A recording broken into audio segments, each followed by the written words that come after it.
Welcome to the viewing room. Step behind the veil of this. So this is our last episode for the season.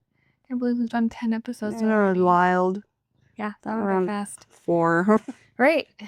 It went by fast, but it also didn't feel like it did. Yeah, No. Well, I mean, feels like it went by fast because I feel like we enjoyed it. We did. It's been fun. But it also didn't because we had to put effort. Yeah, that too. The editing is slow. The bane of my existence. Yeah. But I'm getting better at it. I've taught myself a lot of cool tricks and I'm things. very proud of you. Thanks. It's been interesting. Yeah. A lot of yelling at my computer, but I know getting texts being like, I don't like to say that. I'm done. Yeah, I've had enough. I'm done. So this episode is the Prep Room Diaries Part 2. But for this one, because it's our last one, we're both going to share some stuff. Yeah. Because then I figured that just made the most sense for us to both end with us both sharing things. Oh, yeah. So I'm going to start by explaining, I'm going to go into more detail of the process of embalming because the last one I vaguely explained it, but this is how. So I have notes because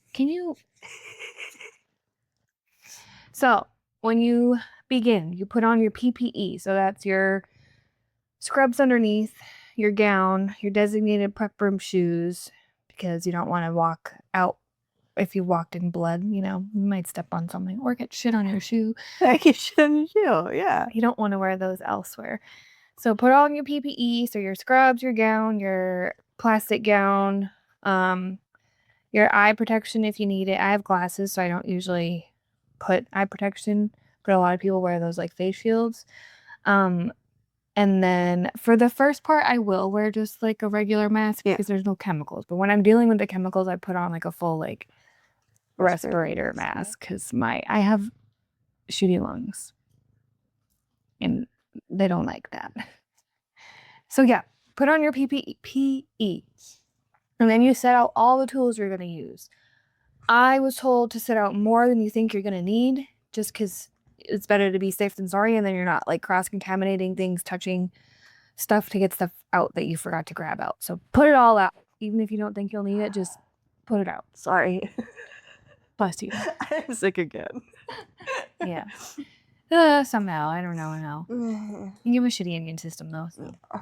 Okay, so once you've put out all of your tools that you're going to use, you will then transfer the body onto the prep table. You also, you can do this before too, but label the prep table with their name so you know who is on there. And then you use this spray called disc spray. So it's like a disinfectant spray. So you'll spray them down on the table. Sometimes they're in a body bag, sometimes they're shrouded, sometimes they're not. They're just open to the wind. Yeah, they're not covered up. But you spray them down. And then you'll remove them from the body bag if they're in one. You'll unshroud them if they're in one. And then you'll spray them down again. A lot of the time, if they are in a body bag, they're usually messy and there's blood. Yes. So that's entertaining to try and like roll that up without getting blood everywhere at the very beginning. It's a sport. So yeah, you'll just spray them again. And then you'll check to see. Oh, now he's got glitter everywhere. Ew. Then you'll check to see if they have any like belongings on them. So if they are clothed, you'll check like their pockets and stuff. Make sure they don't have anything in their pockets. You'll check for like jewelry, just anything in that aspect. And if they do have it, you'll remove it, put it in a baggie, and label the baggie so that it's theirs. Excuse me, laptop. Hi. Okay, so once you've done that, you'll remove their clothing or their hospital gown or whatever they're wearing. Then you just spray them again. You just spray them a lot because you just want to kill off any bacteria or whatever's on them if there's anything. Yeah. Just saves me from contracting, yeah. Contracting anything. So then sometimes if they come from like a care home or sometimes the hospital, they'll have a diaper on. So then I'll remove the diaper and then I'll just spray their genital area. Yeah. Clean that up-ish. Just spray it for now. And then I will spray their eyeballs, their eyes, their face, everything on their face, up their nose, in their mouth, all of that. And then I will wipe all that down with like a cotton ball. Like I'll get in their mouth and like clean. Because sometimes they'll have like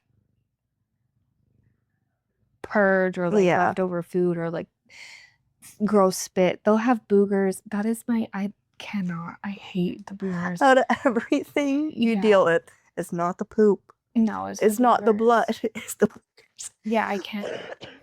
And not just, well, more so dead boogers. I don't know. Dead people boogers are just something else. They're just different. They hit different. They're different, like, consistency.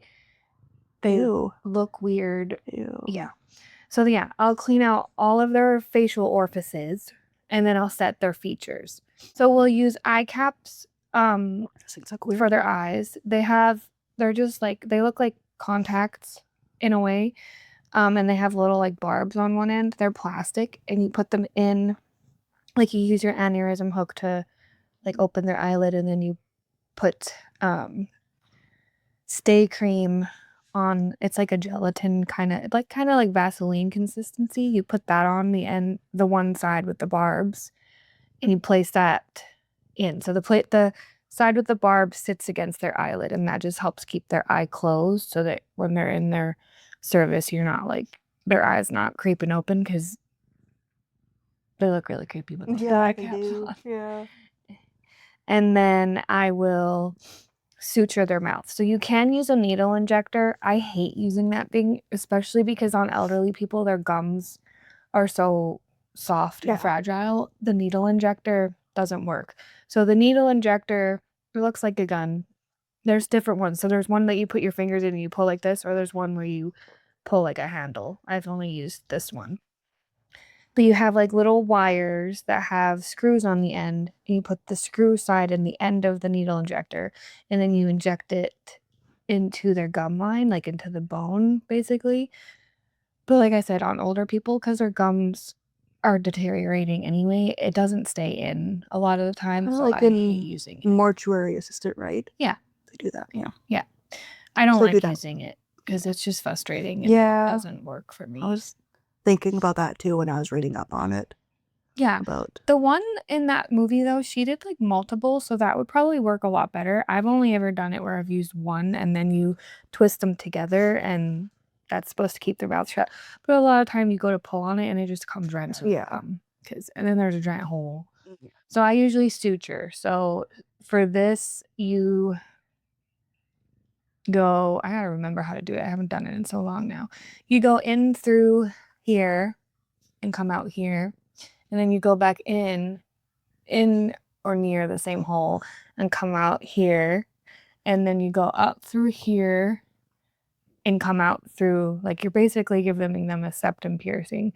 So you go through their nose and back in through and out on this side, and then you'll take those two ends of the string and like tie their mouth together. It kind of reminds me of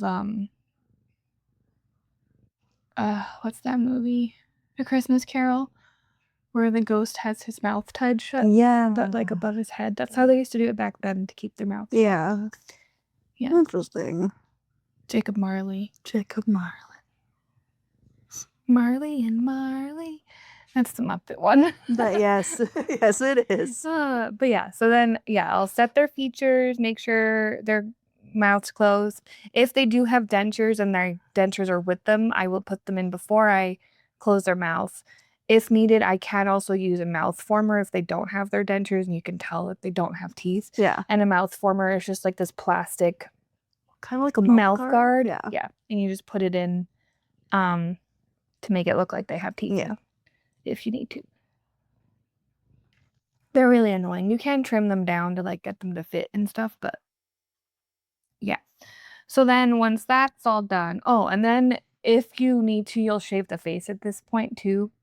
Sometimes you don't need to because they want to keep the facial hair, but if it's like if in life they had like an actual beard or like a mustache that they treasured and stuff, but if they're like just slightly grown out and need a need a good cleanup. I'll shave that off.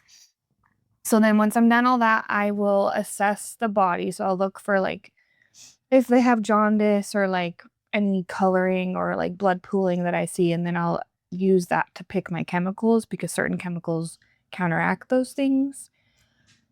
Don't ask me what those are right now because there's so many too. I'll have questions for you later. There's lots of different chemicals. Yeah. So once I've picked my chemicals, you pour the chemicals into the embalming machine, which has water in it. Sometimes it already has water in it. Sometimes you have to add the water. So yeah, you add that, then you set it to mix. Put the lid on first, then set it to mix. And then as it's mixing, I will start bathing the body and washing their hair. So they get a long bath essentially. So yeah, I'll wash them down, anything that's on them that needs to come off, like if it's blood, poop, any kind of bodily fluid, I'll clean that off. I'll wash their face, I'll wash their hair, their beard, whatever. You have a cat hair right up your I nose. have cat hair everywhere right now. And- You ready? No. Why do you Kitty feel so glitter. much? Ew. He's having a great time. And then I will begin making my incision. So I mentioned this in the last one. You make the incision on what side? The right side, right above the collarbone. And then I will use my aneurysm hooks and tear like the muscle and the fat out of the way and the fascia, whatever you call it. And I'll look for the vessels, which are the artery and the vein. A lot of the time, because it's really hard to see in that, because it's such a small incision, and it's dark. I always said I wish we had like headlamps. Like I'm sure some embalmers probably do wear them. Definitely. I think it would be a good idea. It would be, yeah. You could see in there. But I'll sometimes just feel, because when you know what you're feeling for, It's you easy can find it. So the artery kind of feels like a semi-cooked fettuccine noodle. Kind of looks like one too. And then the vein is usually in the sac with it, so you don't really need to dig. Sometimes for some reason it's further down, which is frustrating, so you gotta spend forever digging around trying to find it. I have accidentally, actually I'll get into that later because this episode is about what can go wrong during embalming. Yeah. So we're gonna explain this and then we'll get into that. So yeah, you raise your vessels. And then you take string. So I like to have 2 white and 2 black strings. And for the artery, I'll use white. So I'll put the string on either side. And then same for the vein, I'll put the black string on either side. Once that's done, I will open the artery and insert the cannula into the artery to begin injecting. So once I have that all in and clamped up with the forceps clamps, I will turn the machine from mix. You can either set it to direct, which is just a direct flow of chemical, or you can put it on pulse, which kind of mimics a heartbeat. I like to use direct, but I will use pulse if I think they're going to be full of clots. Yeah. The pulse helps like break the clots up. So then I'll set that. I'll let it go for a bit. Some people will automatically open the vein. I like to build up the pressure, so it just helps if there are clots. It helps just push them through the circulatory system.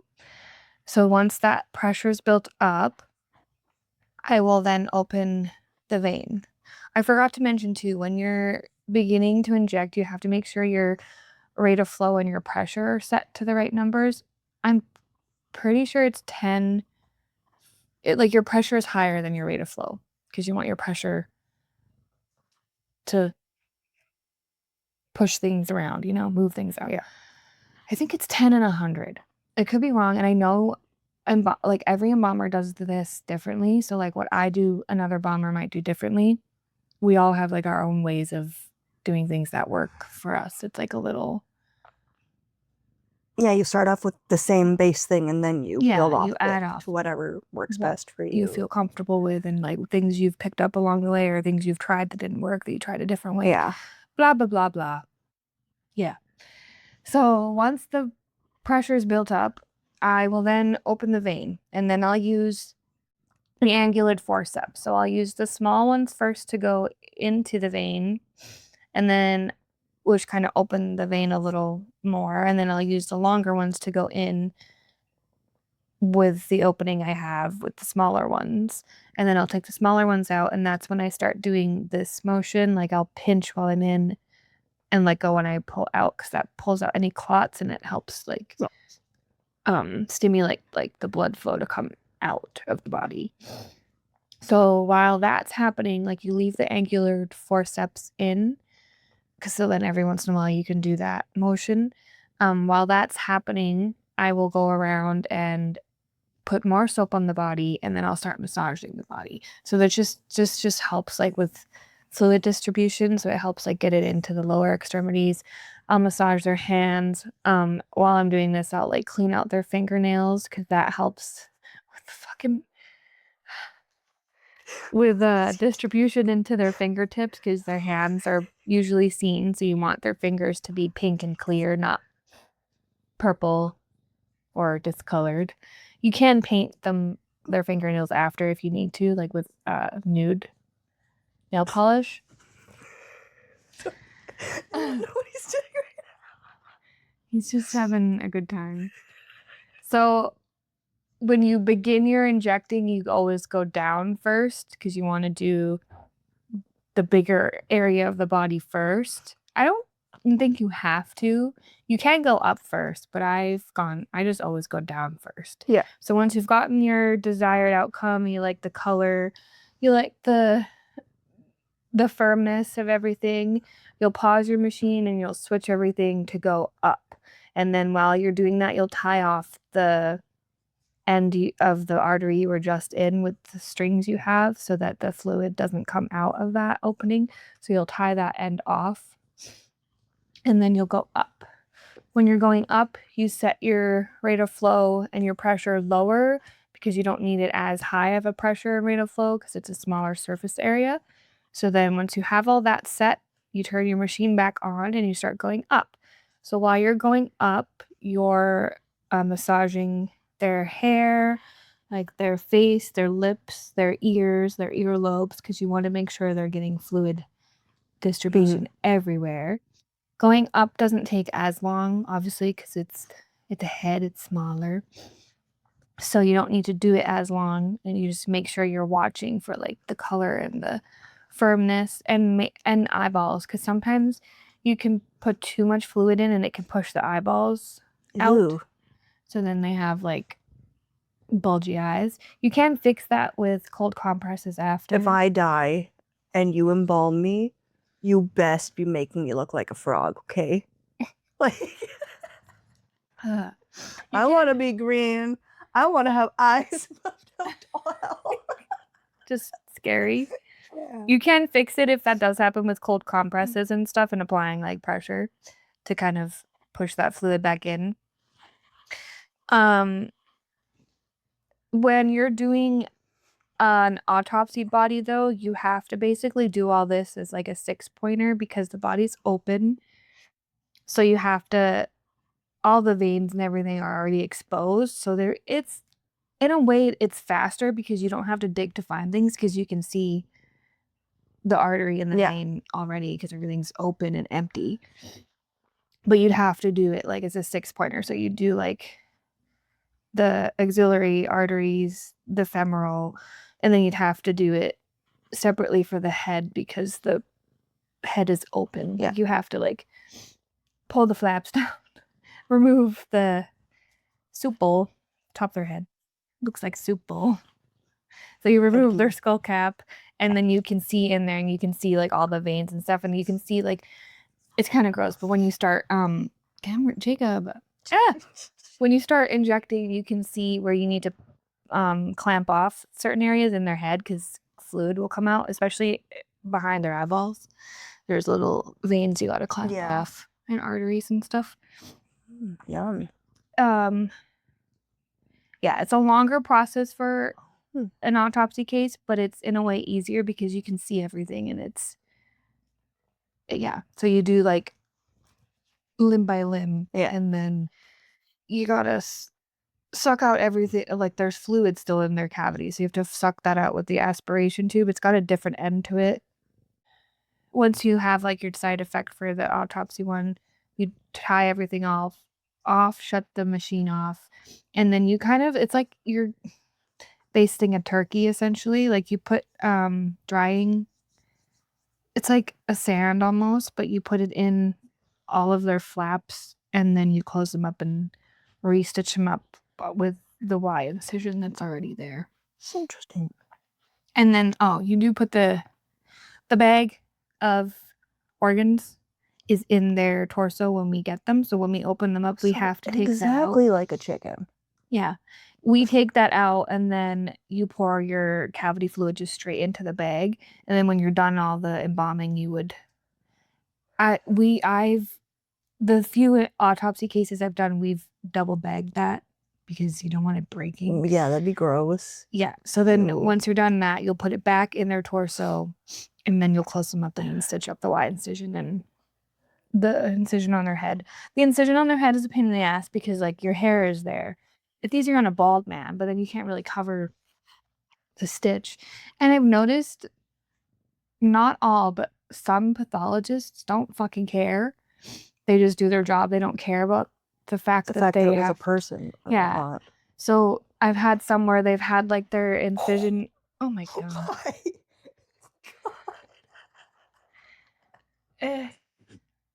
Ew. I've had a few where their incision on their head is really like it's butchered because they just didn't care. Oh, look at it. They didn't care. Jacob, you left her wispy. You left her whole body. Oh my god, Jacob. Ew. Oh, he had a good time. But yeah, some pathologists are really not careful with what they do and they leave the body in a really shitty state that then we have to try and fix to make them look good. Yeah, that'd be a little bit upsetting. It's frustrating. Not all of them do, but there are a few that I've had that like, what the fuck? Well, if you're gonna do a job like that, care about it. Yeah, they don't because their job ends as soon as, well, not, I shouldn't say all because some of them are really good and they do care, but their job ends as soon as they're done, so they don't care what happens. Still, no, there were people at one point. Yep, that's like the hospital too. As soon as you die, they kind of don't care. Because their job's done. So, that, and then for both autopsy cases and regular, once you're done the embalming, you'll bathe them again. Because sometimes when you're pushing in chemical, they poop. So the poop comes out. You gotta clean that away. And then any blood or anything, the clots that have come out, it'll sit underneath them sometimes. So you gotta lift them a little bit, wipe them down, clean them up, make sure they're clean. For an autopsy case, it's nice because you don't have to aspirate. Because I've got hair in my nose. You don't need to aspirate because their organs are pre-done because they're in a bag and you've already poured the chemical in. So that part's done. So an autopsy case, as soon as you're done the embalming and all that, they're essentially done. You're picking those up later. Yeah. And then for a non-autopsy case, once you're done the embalming, you'll do the aspiration. So this is when I use that long trocar, aspiration trocar, the same thing they use in liposuctions with the stabby stab on the end. So you'll make a puncture hole near their belly button. You'll go up and you'll make like this kind of a motion because you're making pathways in their organs, sucking out fluid, sucking out pieces of organ, blah, blah, blah. It's cool because you can tell when you're in the lungs because the fluid coming out is bubbly because that's the oxygen in there. Ew. It's very interesting. And then once you're done going up. Frothy. Yeah, it's frothy fluid. Once you're done going up and you're happy with like everything that's being sucked out and there's like not much left coming out, you'll switch and you'll go down. So you go up first because if you were to go down first, you have to puncture the bowels and stuff. And then if you were to go back up, you're putting all that bacteria into the upper part. So you go up first and then down. So when you're going down, like I said, you have to make sure you puncture the bowels, the the bladder, sucking out all the How long bodily fluids. does that usually take? Not very long. I usually do like, it's different for every embalmer because some will do it for longer. It takes me about an hour altogether to that. Jesus. Yeah, I just like to be thorough. Thorough, that's fair because you don't want to only half embalm a person, right? Yeah. So yeah, once I'm happy with everything being sucked out at the bottom, I will pull the hose out, and then we will disinfect the hose, put it all away, clean that. And then you take, it's like a different kind of hose, but this is where you attach the cavity chemical. So it's like a clear hose, and then at the top it has like a screw on that you put the nozzle of the tube into the bottle. And then at the other end you use the trocar again to go back in, and then you hold. It's basically like how they used to do gravity embalming. So you're holding the cavity fluid up here, and then you're going in with that same trocar now that it's clean, and going back in and putting chemical in where you made all those pathways so that they're all embalmed. Yeah, prepped and embalmed and pickled. So there's no major decay. Yeah, because you, like I mentioned in the last one, you rot from the inside out first. So you want to make sure that's all embalmed and preserved and good to go. So once you're done that, you will then use the trocar button applicator and put the little trocar button in your puncture hole, twist that in. I like to also put glue on some cotton on top of it just to prevent leaking. It doesn't really happen, but just in case. And then when you're done all that, you'll bathe them again just to make sure they're clean. With the same disinfectant or with? We just use dish soap. Dish soap. Or that's the funeral home I worked at. Other places will use like a disinfectant soap or like a body soap. Yeah. But you're just spraying them too at the end. So once they're clean again, you'll spray them down with this spray. Okay. And then you'll clean off the table as they're on it, like just dry up the table. Just spray like under them, around them, etc., etc. Then this is where you'll either, depending on if they're getting dressed that day, you'll dress them.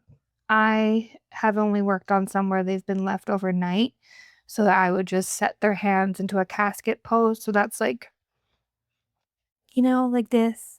And then you cream their hands with massage cream, which is just so that their hands and stuff don't dry out.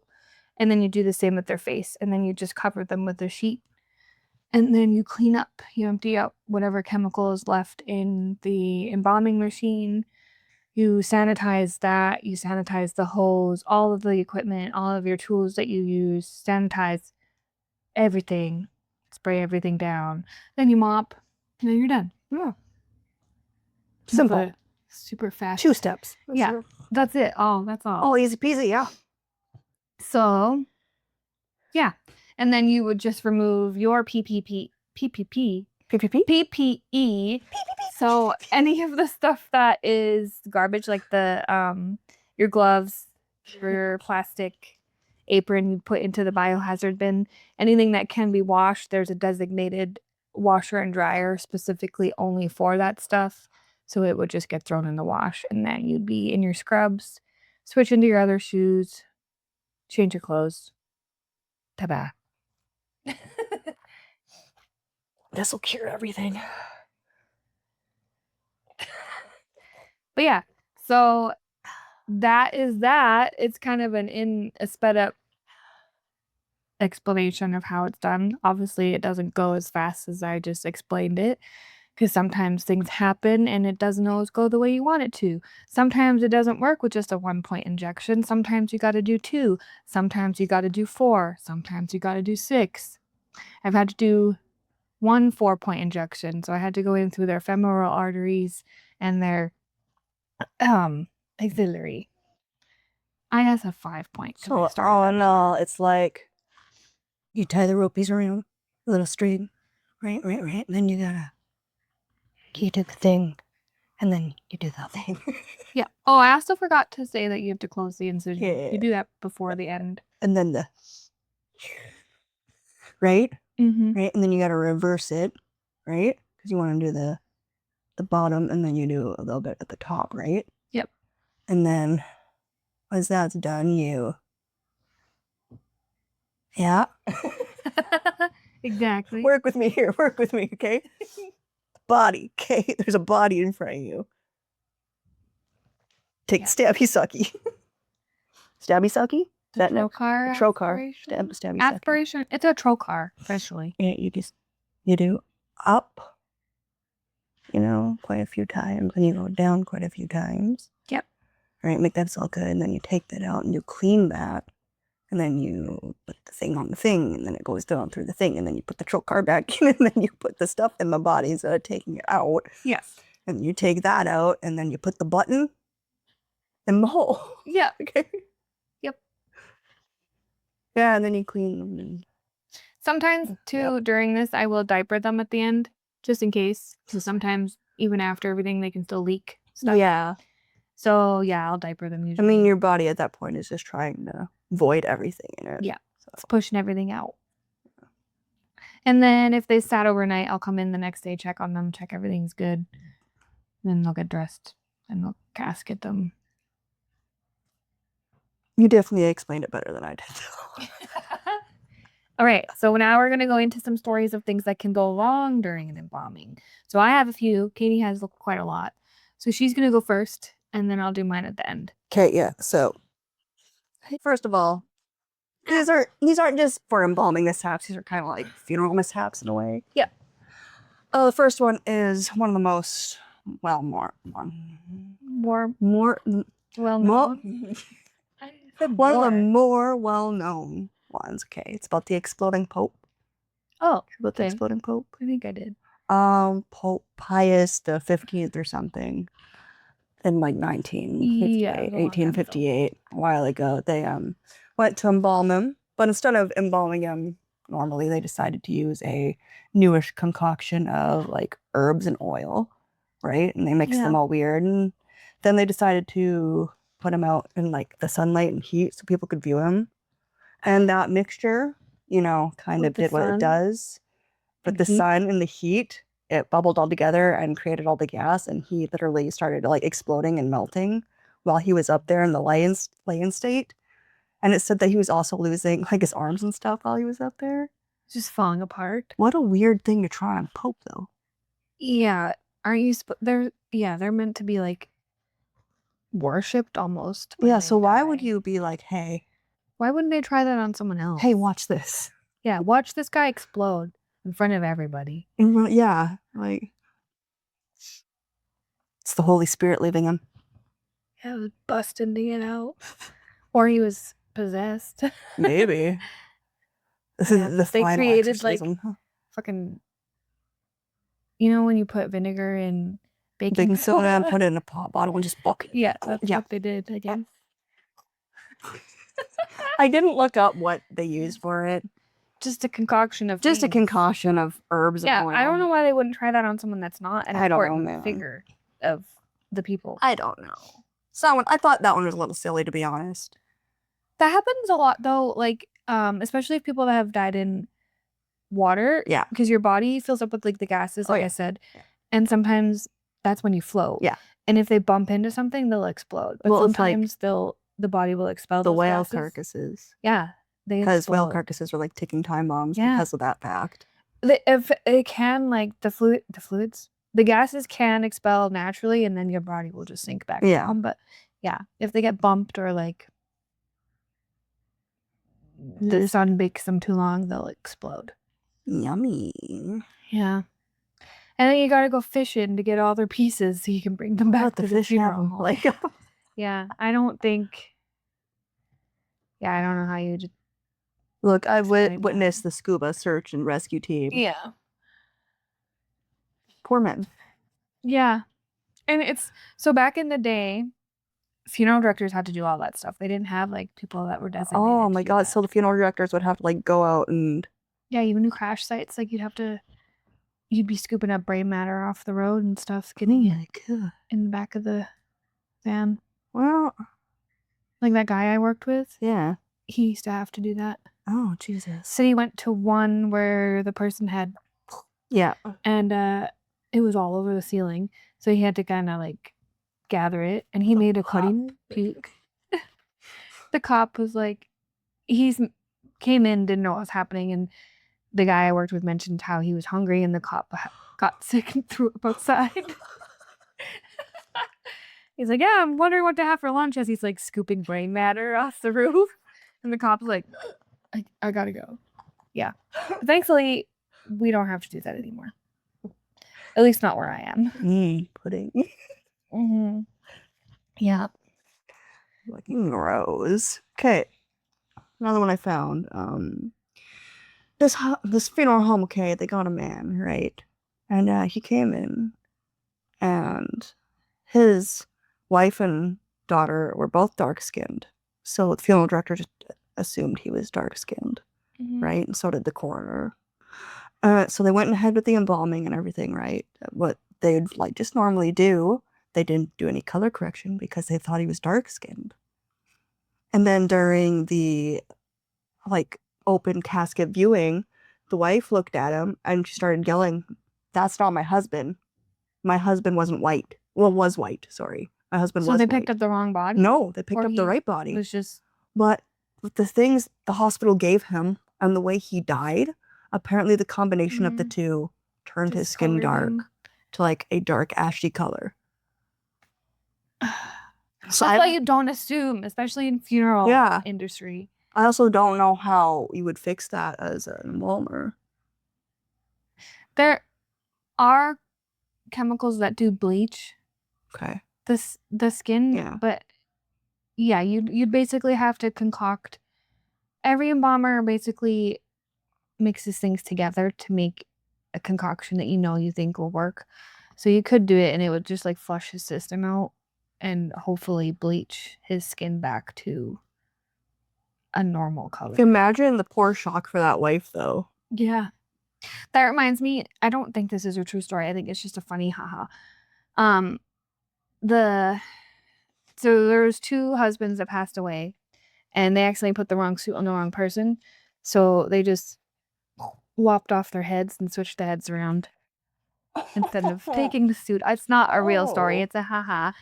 I don't know how the joke went, but yeah, that's the gist of the joke. Okay. Instead of switching the suits around, they just switched the heads around.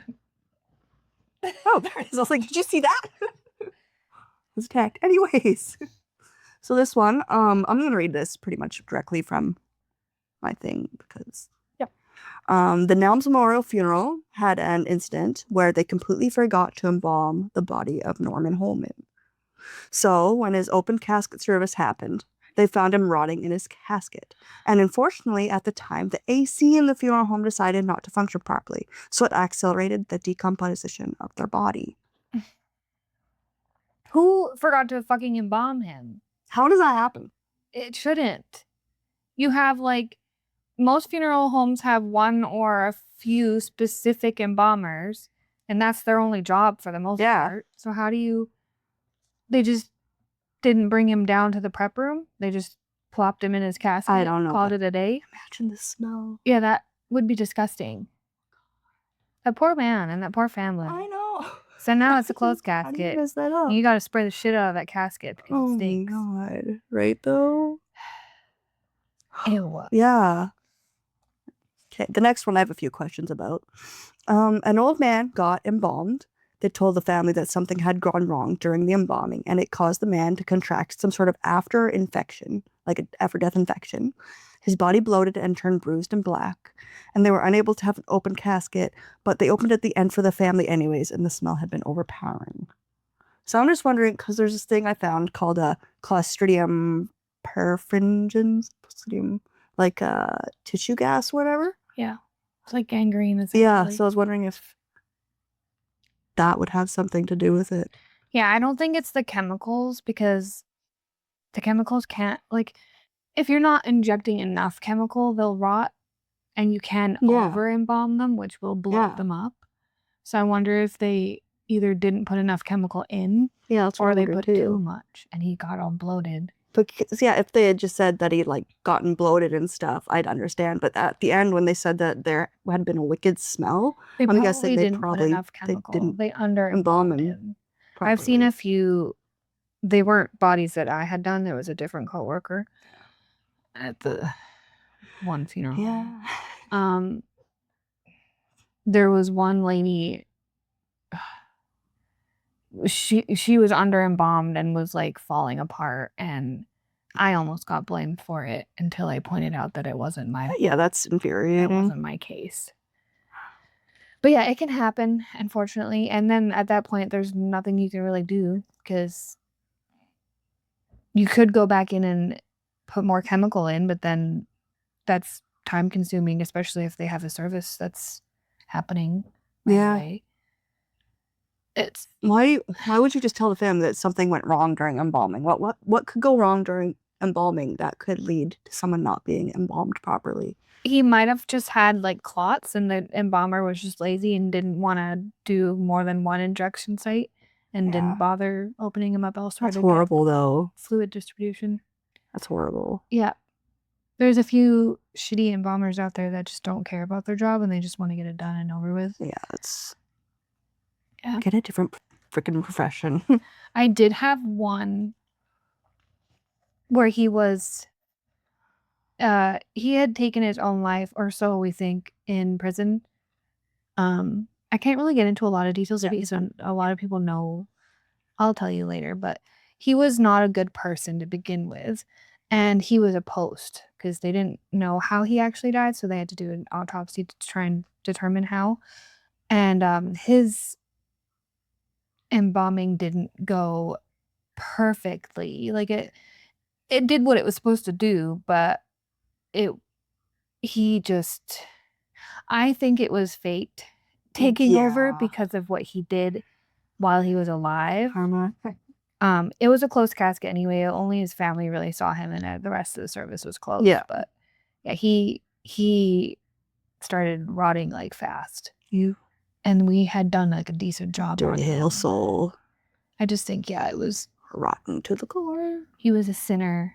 Not that I'm like religious or anything, but I think he's a bad man. What he did in life took over in death and literally rotted him. Yeah. In a way, I don't want to say he deserved that, but in a way he did, because fuck you. Yeah, you don't. I don't want it to, like, obviously you don't, even if you're the mom, you don't want to see them in that. Yeah. Whatever, but that'd be such a really weird situation because of, what he did, but like it's still your kid. It's your child, yeah. Yeah.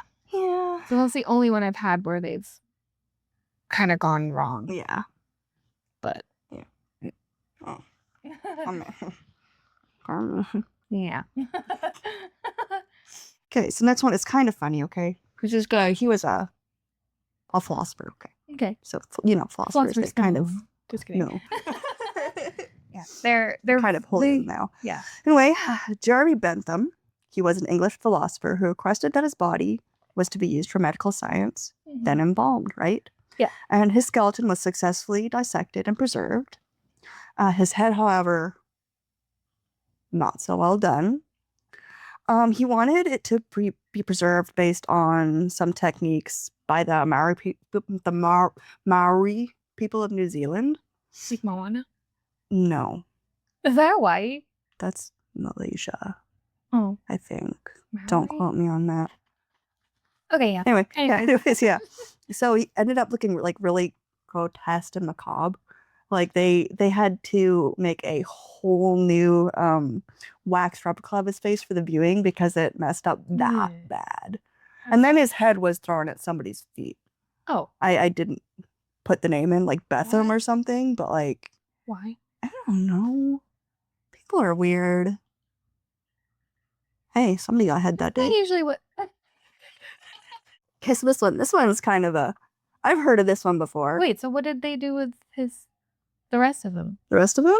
So he was just a headless skeleton for science? Yeah. Well, I guess they'd have a skull after. All of his skeleton was... Huh. Yeah, I don't know. Look more and I can give you the name. The It came to Regina at the science center. It was like, you know when they have those bodies displayed and they don't have skin? It's like their muscles. Yep. Did you ever hear that conspiracy theory that they were missing people that Yeah. were taken and Yeah. filleted? A filet mignon? Help. I need sleep. Yeah. Okay. The next one. Because I have an ICD, right? Like a pacemaker.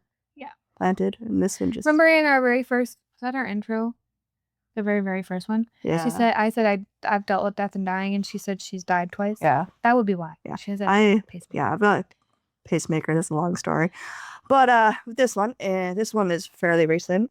In February of 2014, so I guess not that recent. Kind of recent, but a 78-year-old man was mistakenly declared dead by a coroner. He was placed in a body bag and brought to a funeral home. As they were prepping him for his embalming, they noticed his legs twitching. He was then rushed to the hospital, and the coroner thinks that the implanted pacemaker stopped his heart, like misfired, stopped his heart, and then kicked back in and restarted his heart again. That actually happens more often than people think. I don't, more so in America because, yeah, I feel like, well, because embalming was created during the war. Yeah. Because they wanted to bring bodies home and they didn't want them rotting. Yeah, so I wonder if back then it's happened. Probably. It's probably they didn't happened. really check for a lot of vital. Yeah.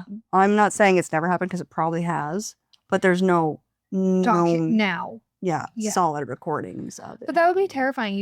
You're in the hospital and all of a sudden you wake up and you're in a fucking morgue. Yeah. Surrounded by by bodies. Oh man, that table would be so cold. It would.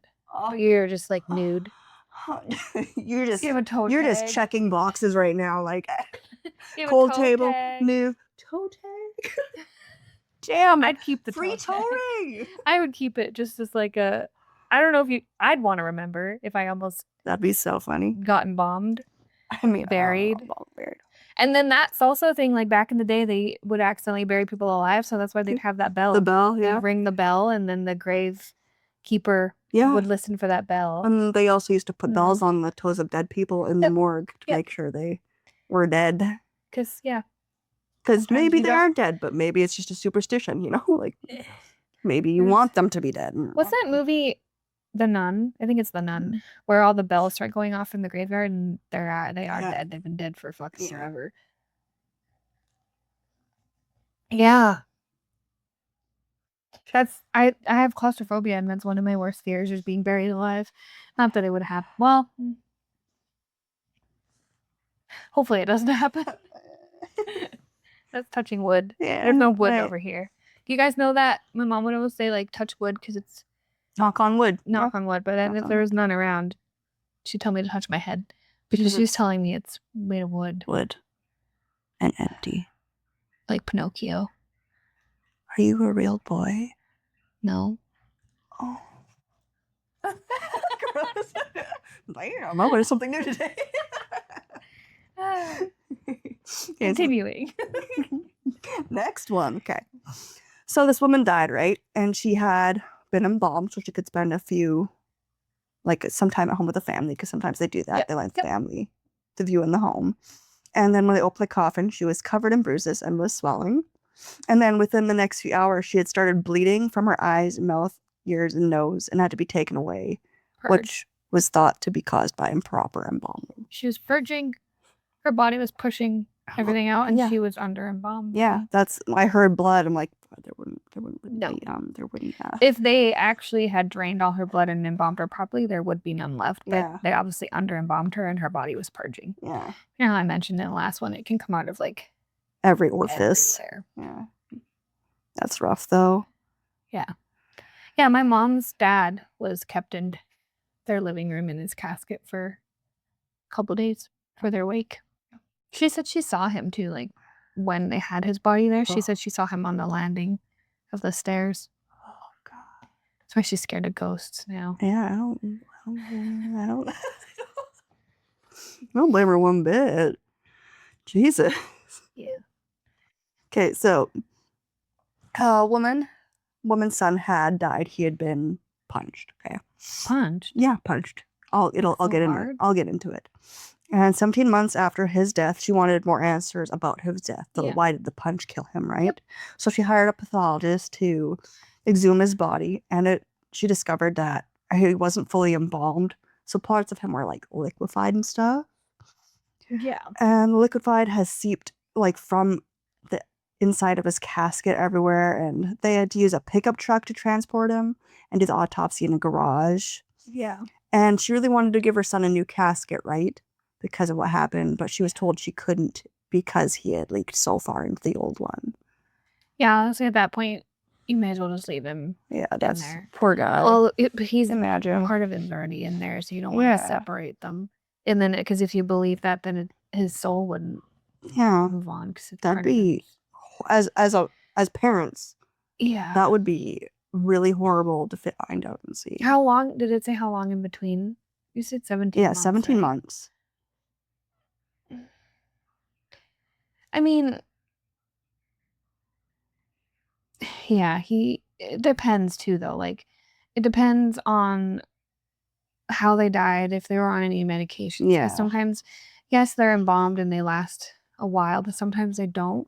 Like, embalming, it's supposed to last, like, your body's obviously supposed to break down slower, but it obviously doesn't last forever. Yeah. But it would... He shouldn't have been liquid at that point. Yeah. He would have been should have been still solid. Yeah. But I mean, if his service was like right away, they probably didn't care to do it properly. Yeah, that's sorry. And didn't expect him to be exhumed. She did go on to sue. She did. There was one, oh my God. Hey, you know how you can donate your body to science? Yeah. So this happened somewhere in the States. You get the cremated remains back after they cremate you, and you get the body back. This family got multiple boxes back of their kids. Yeah.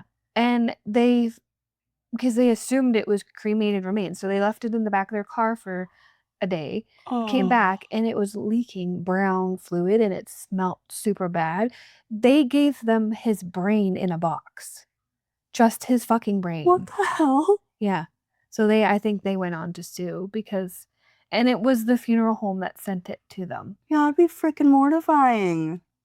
Yeah, they went on to sue. Why? They won. In what situation? Yeah. Would the funeral home send somebody a brain? Well, why would you send them in multiple boxes? Like, they should be all kept together, cremated, and put into one fucking box. Also, why wouldn't you, if you were transporting an organ, why wouldn't you seal it correctly? Yeah, because if it's sealed correctly, yeah, you don't. And he wouldn't give the family the brain. No. Ugh, yeah. What? Yeah. That's. And then they had to detail the fucking car too, because his brain matter was in the backseat. Is that like called technically a biohazard? Yeah. Yeah. Yeah. Oh, poor family. Mm-hmm.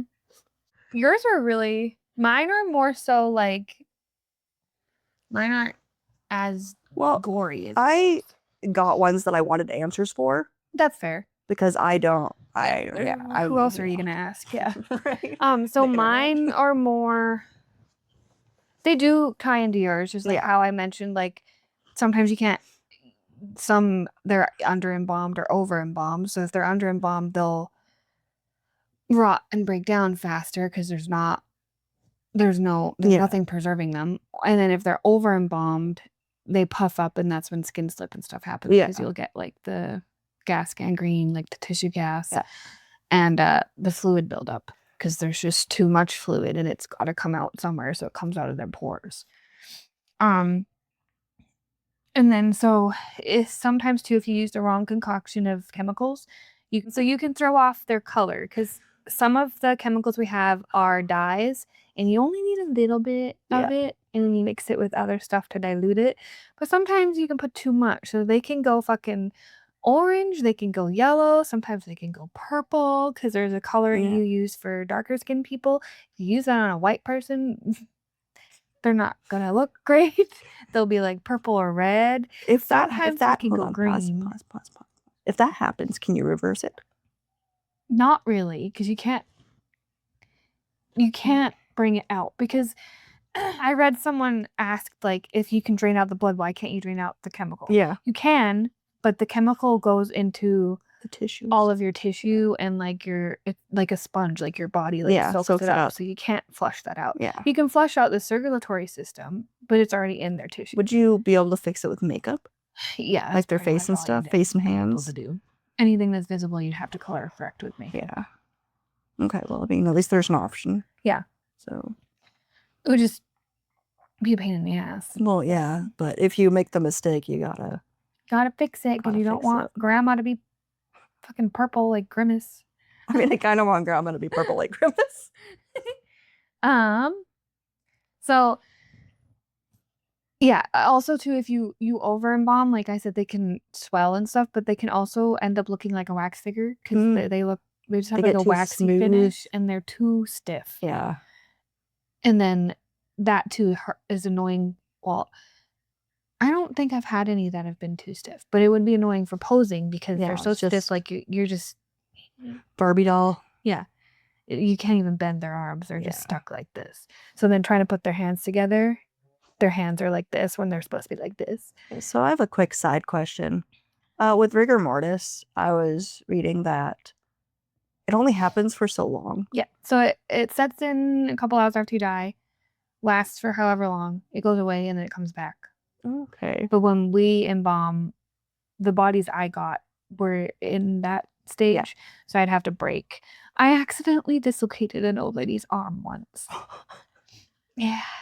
Did you apologize? I did. I felt really bad. But because we have to like bend out their arms, raise it above their head. She probably hadn't raised her arm above her head in a really long time. So when I did that, I just heard a pop and I was like, and then it got loose and I was like, I'm so sorry. So I just like, as best as I could, like popped it back in and put her arm down. And I was like, I won't do that again. That's my bad. Sorry. Yeah. Mistake. Whoops. Her ghost is probably like, oh, good stretch. And I think I've also broken a rib before.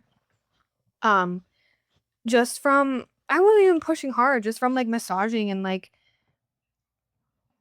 trying to make sure they have good fluid distribution. They were just very brittle. They were old. They were old. So they had brittle bones and I just heard a crack and I was like, oh, shit. But it happens when people give CPR a lot too. Yeah. Well, you're supposed to go in at least 2 inches. Yeah. And that is enough force to break ribs. You're supposed to break ribs. If I go down like that and you don't give me CPR hard enough to break my fucking ribs, I'm going to beat the shit out of you with my rib. You'd be dead. No, I wouldn't. I got an ICD. Just jolts you back. It's like Pulp Fiction when they inject her with fucking adrenaline. Yeah. And then this was so like that's just like all of her stories so far, stuff that can go wrong on the body. This is just more so like didn't go into like a lot of detail.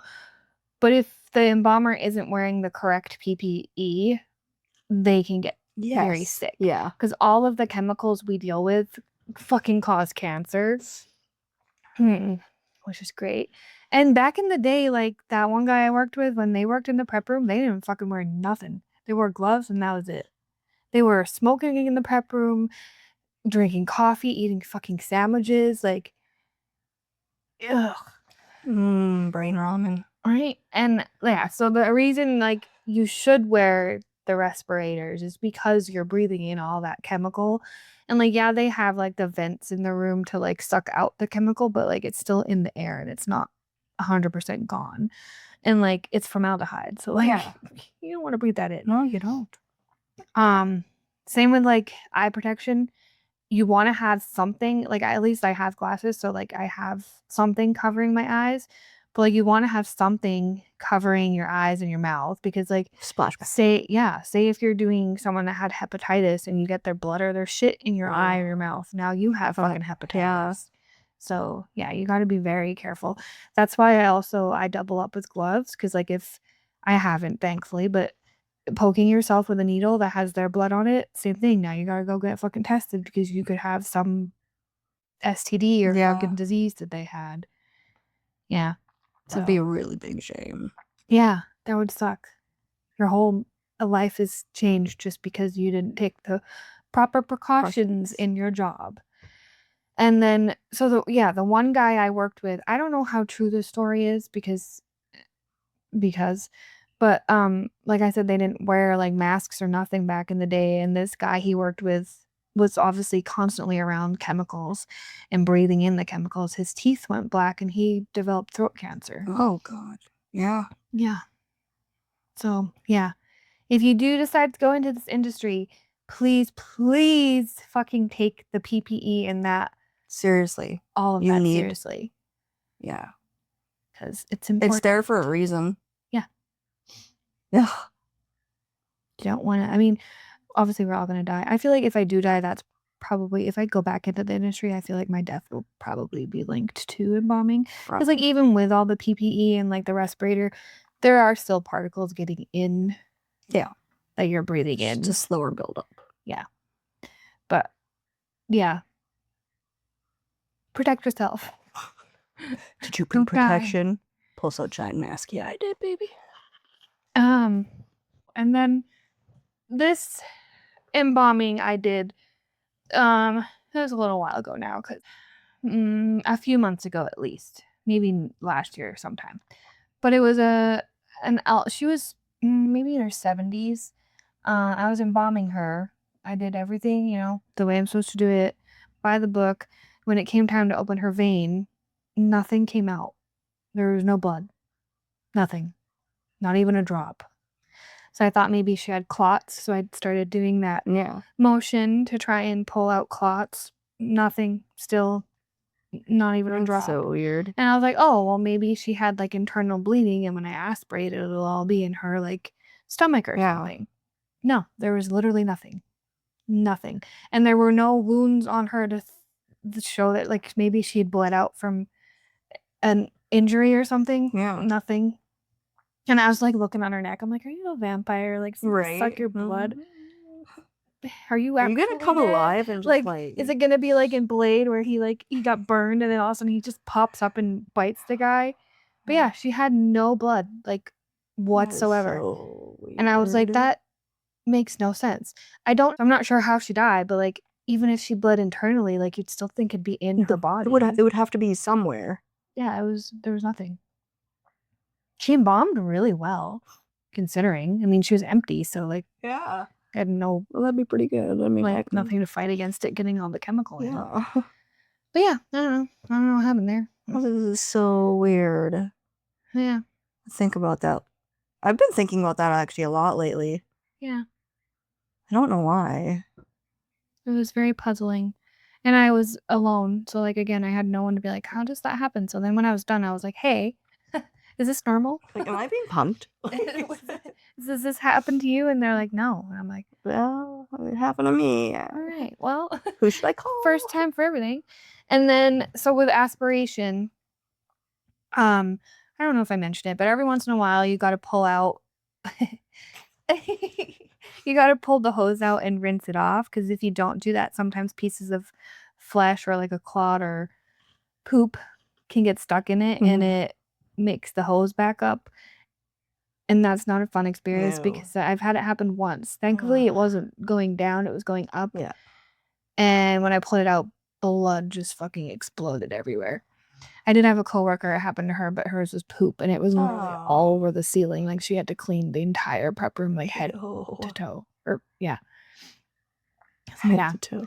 Make sure you pull out every once in a while to prevent that from happening. Wait, that's how you prevent things? Is by pulling out. Yeah, it is. So this kind of goes in with your stories, how they weren't preserved properly. Right. The one funeral home I worked at, this person had died in Mexico. So in Mexico, they don't embalm. They can, but they don't have the same rules and regulations as like the US or Canada has when it comes to that. So they don't have to do it as well as we do. So this person was embalmed in Mexico. They came back and they were stinky and like rotting. So they ended up having a closed casket It was cool though because he came back in a Mexican casket and they have viewing windows on them. Oh. So instead of having an open casket, Yeah. which is probably why they do this, because they don't really embalm. Yeah. It preserves the stink in the casket. Yeah. But yeah, it had like a little window with like a clasp or like a little flap, whatever. little window A thing. cover, like A window cover, yeah. So you could yeah. open it to like peek in and see them, and then you could close it again Yeah. if you didn't want to. Oh. I can't remember. I think they ended up keeping him in that casket just because. Yeah. Because. I don't know. But yeah, it's kind of cool. But yeah, in Mexico, it's not required for burial because in Mexico they usually have the service like right after you die. So they don't really need to preserve you. And like I said, they don't have the same rules. You're back. I just randomly thought of that. You gotta go. You've left enough hair. That billboard we used to have in town. The one that said from womb to tomb. Billboard? Billboard. Like, what the fuck is a billboard? The billboard. From womb to tomb? From womb to tomb. Yeah. Oh, and then sometimes bodies can be like deformed, like they're born with deformities. So that can make embalming difficult. I remember embalming an older lady and I think she had spina bifida or something, but her spine was curved. So like she wouldn't lay flat on the table. Yeah. There's nothing I can do to fix that. So I embalmed her the best I could, but because she laid so weird, it made her neck sit weird. So it was really hard to get into her arteries. I think I ended up having to do a 4-point on her because I couldn't. Yeah. It was just like she was not sitting well. And then in her casket, like we had to prop the pillow so that it kind of evened out her unevenness. Yeah. I think the family ended up not wanting to see her anyway, so it was kind of annoying because I put all that work and then they're like, never mind. But I didn't know it in the end. I mean, it was practice for me, and in the end, it's what the family wants and what they're comfortable with. So it is what it is. Yeah. You still kind of want them to look nice, anyways, too. Yeah, just in case they do change their mind too at the end. Not as a person. I want to see her. Yeah, if when I go, I want to be not buried like that, but yeah, I'd like to be made all look nice and that's what I was in a wedding on the weekend, and the one cousin was like, "You need to get back in the industry because when I die, I want you to do my embalming and make me look good." And I was like, "Got it, girl, do my makeup." And then I had one family friend. She said, "If you put me in a bra, I will haunt you for the rest of my life." And I was like, "That's fair." Wait, fuck that. I don't want to wear a bra. Haunt you for the rest of her life. My life. Oh, okay. I was like, I don't want to be in a bra either. Fuck that. I don't wear them in the living. I don't want to wear them when I'm dead. No. So, noted. I'll make sure you guys look great. If you have to stuff it, do. Yeah. Sometimes you have to stuff the bras. Because when you die and you're laying down, your boobs go to the side. And sometimes if you don't tape the boobs up to where they need to be, they're stuck down there. Yes. They'll be set with embalming chemicals pancakes into your armpits. Pancakes. Yeah, literally. Armpit pancake. No. Yeah. Shame that would be. I know. But don't worry, I won't let your pancakes be boobs. I don't care. I'm just being thrown in a hole. Your boobs, pancakes. I don't care about my boobs at that point. Man, I don't care about my boobs. I'm hoping I live to be like at least 90. And by then, who gives a shit? I don't. I'm going to live to be 43. That's rude. That's not that far away, Katie. Oh. So yeah, like we said in the beginning, this is our last episode for this season.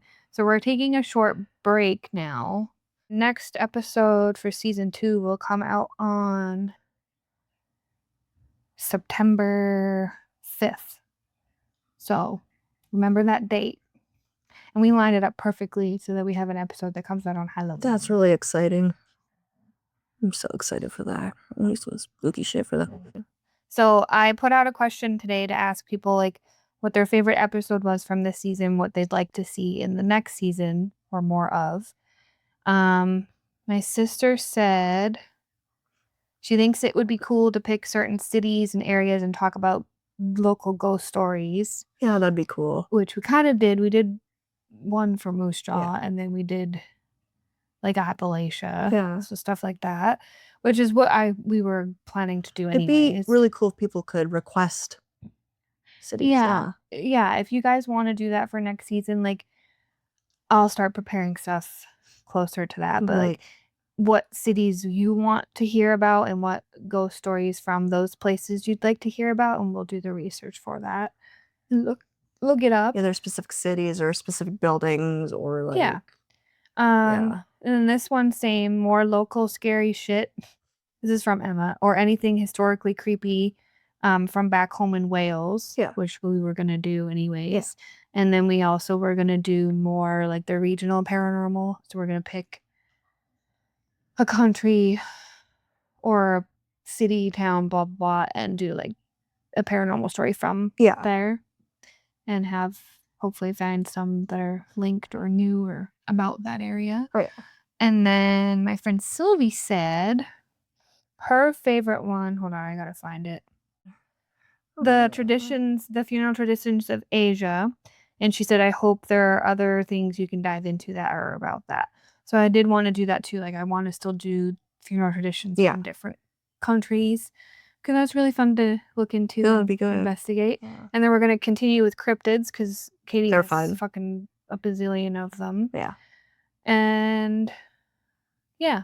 I'm probably going to be centering more on the creepier cryptids though. Yeah. Like I really love the silly ones. Yeah. I do. But I want to switch it up and do more creepy ones. Yeah. And then because we have an episode coming out on Halloween, we want to go into the lore of Halloween and share some spooky stories for that are linked with Halloween. That'll be good. And then I really want to do an episode on Egypt. Yes. In some aspect, whether that's like the funeral traditions or just whatever. And then I know we wanted to do New Orleans and Mexico. We may change that when we get to it. Yeah. That's the gist for now. But yeah. Yeah, we're taking a break now till did I say September 5th? Yeah. September 5th will be season 2, episode 1. And I'll release like the roadmap for next season closer to that. Yeah, hopefully I'll be done being sick by then. Well, you have a whole month and a bit. This is me we're talking about. So yeah, over this next month and a bit, we're going to do some research and get things together so we can post our roadmap for what our next episodes will be about. And tell them about the bloopers. Oh yeah, I have a butt ton of bloopers. So over this break, I'm going to make some little funny clips and reels and put them together for shorts on YouTube and then Instagram. So you can laugh at us over these last couple months. I have so many struggles. Yeah, there's lots. There's some of them I'm gonna have to figure out how to post them because they're not very appropriate for. Yeah, we'll figure it out. Show me first day. But yeah, so that's it for this season. Yeah. We really love that you guys tuned in to listen to our bullshit and enjoyed listening to us ramble. For season 2. Me too. Because we more now we're used to it and we know what we're doing. Yeah, exactly. Yeah, it will flow better. Thank you. But yeah, I hope you guys have a great rest of your summer. Yeah, so do I. Do lots of exciting things. Go prancing through the woods, find a cryptid or two. Go ghost hunting. Yeah.